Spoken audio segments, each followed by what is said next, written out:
Yep, thank you. Thank you. Thank you, guys. That was awesome. That was building that new supply chain. Honestly, is going to be a very big challenge for us, as we all know. But it's going to be an even greater accomplishment when we actually do it. So next up, we just have a couple of video remarks, actually, from Senator Ed Markey from Massachusetts, as well as Congressman Andrew Garbarino from New York's 2nd District. And they're going to talk a little bit about the importance of energy independence and why we should really be stewards of the environment moving forward. So if we can get those videos up, great. Thank you, guys. Good afternoon. It is a privilege to speak to you during Climate Week New York City. As a representative for the South Shore of Long Island, I know the impact that our changing climate can have on coastal communities. Addressing climate change and restoring American energy independence go hand in hand. Energy independence is critical to both creating stability for energy costs and for preserving our national security. As co-chair of the Bipartisan Climate Solutions Caucus and a member of the Conservative Climate Caucus, I know that sustainable energy like wind and solar have a huge role to play.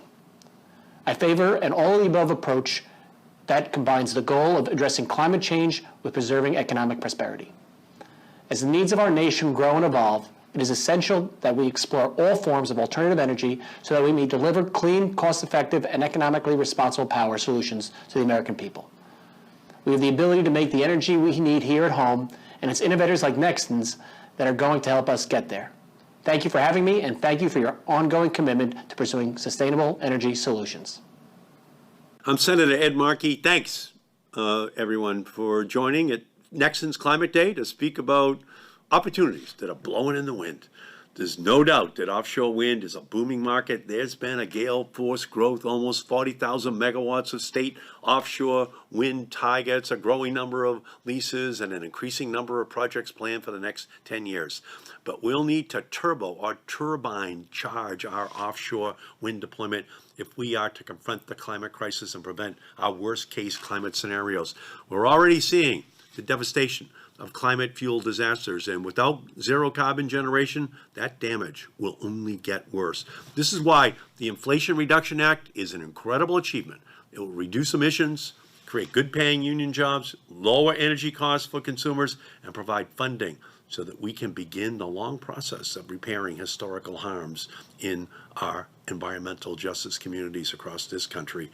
The Inflation Reduction Act will support energy reliability, cleaner energy production, coupled with historic investments in American clean energy manufacturing. It will be a revolution. It contains a $30 billion to onshore clean energy manufacturing across the full supply chain, including my Offshore Wind American Manufacturing Act, which provides manufacturing tax credits for offshore wind technology and vessels that are made in our country.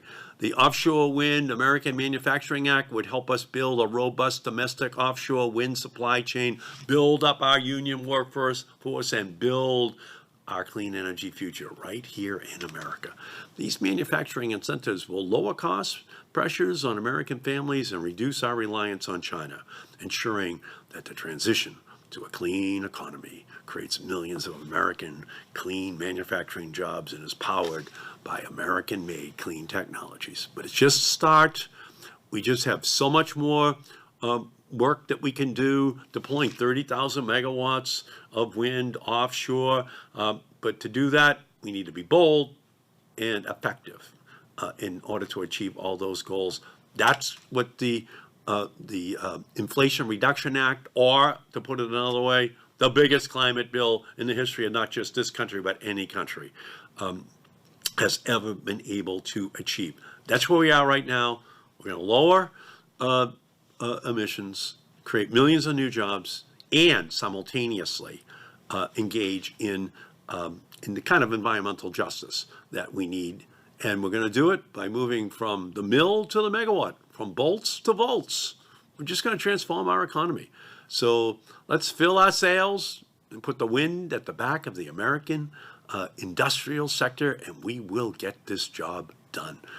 Truly doing God's work here on earth, capturing all of these God-given natural resources which have been given to us. So let's just move forward And I'm so looking forward to partnering with you in the future.